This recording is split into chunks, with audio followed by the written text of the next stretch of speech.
Lail. Na-stuck dito.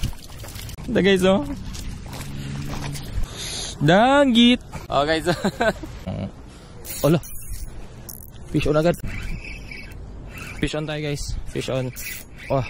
Good morning guys. Another day, another fishing video na naman. Samahan nyo kung ngayong araw mag-fishing. It's been a while guys since last upload natin.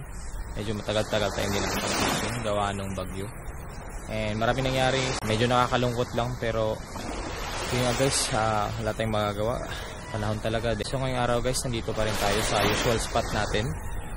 Gamit kong setup is itong Casking Brutus. Yan. Itong Casking Brutus na full set. Casking Brutus na 2000 na reel. Then medium power na Casking Brutus na rod. Then yung ating Casking na super power braid. Yan. 8LB yung nilagay ko dito. Hindi ko nilagay yung 20. Kasi short casting lang naman. Then yung pyro lure natin. Kaya simulan na natin mag-cast guys. Try natin yung bumabad na dito banda. Kung may mahuhulog tayo. May dala nga rin pala akong ultralight guys. Kung sakaling kailangan natin ng ultralight mamaya. Try ko lang talaga i-field test tong Ola.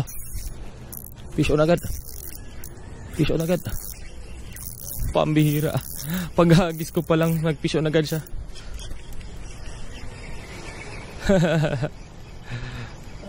Ano ba to? Bumitaw?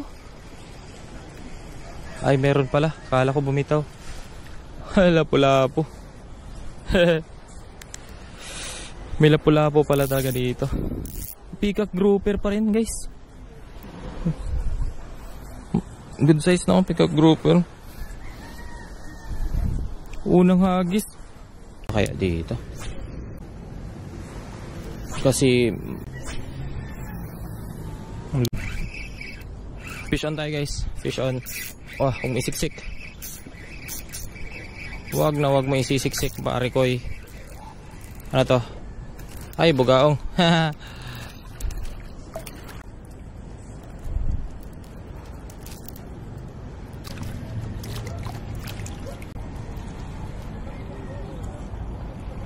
Then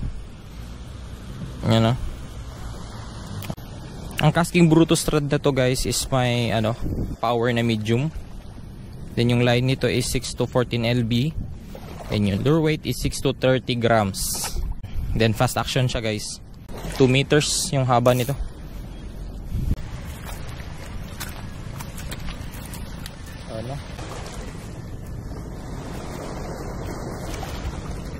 Nadanggit. Sana hindi tayo matusok. Sana makuha natin. Dandanan tayo kasi ito. Matinik pa naman to. Danggit. Okay, so nakaulit yung danggit. Dito lang oh. Banda.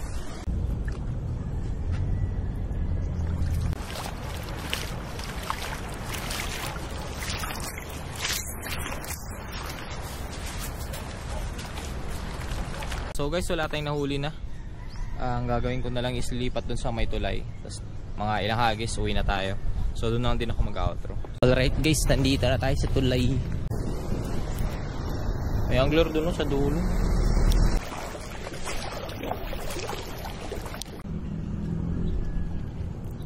Ano to? Lail. Il na na-stuck. Guys, may eel na stuck dito. Hey.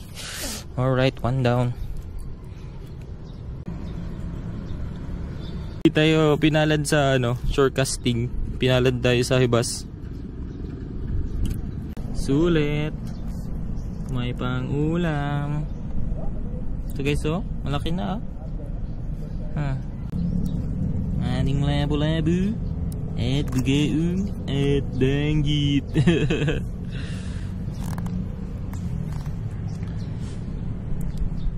So hanggang dito na lang guys, abangan nyo ako sa susunod na mga fishing adventure natin. And sa mga hindi pa nakapag-follow guys, follow nyo ako sa aking TikTok.